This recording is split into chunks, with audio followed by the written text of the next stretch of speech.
World book house Aurangabad में आज जो ये रस्म इजरा रखी गई है, यकीनन हिंदुस्तान भर की किताबें यहाँ मौजूद हैं और कई इतना बड़ा ज़ख़ीरा पे सर्फ कर दे अपनी ज़िंदगी, दुनिया में वही बूंद बने बूंद से मोती, दुनिया में वही बूंद बने बूंद से मोती। मैं दोनों के ताल्लुक से मेरे जहन में कुछ बातें हैं। सबसे पहले तो मैं शम्स साहब के मुतालिक कहूँगा कि मेरी उनकी पहली मुलाकात मैं B.Ed में था 1980 में, 78-80 में। वहाँ मेरी उनसे मुलाकात हुई थी। हॉस्टल पे आया करते थे, वो शेयर नशिस्त हुआ करती थी, तो मैंने उनके साथ वहाँ से पढ़ना शुरू किया और कई मुशारे पढ़े। अभी जो बात हुई उनके ताल्लुक से कि उनकी जो कदर नहीं हुई, ऐसा नहीं है, उनकी कदरदानी बहुत हुई है।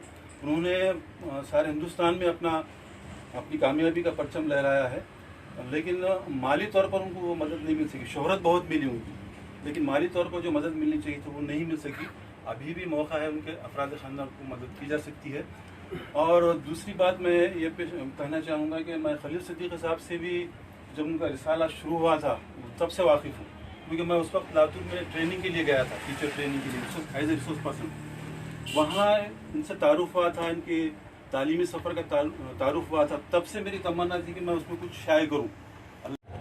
2008 जून में माहनामा तालीमी सफ़र का बाज़ाब्ता रजिस्ट्रेशन हुआ और अल्हम्दुलिल्लाह बग़ैर इश्तिहारात के, मैं अपनी बात दोहराता हूँ, मैं बग़ैर इश्तिहारात के आप तमाम लोगों की दुआओं से 2800 कापियाँ मैं प्रिंट करता हूँ।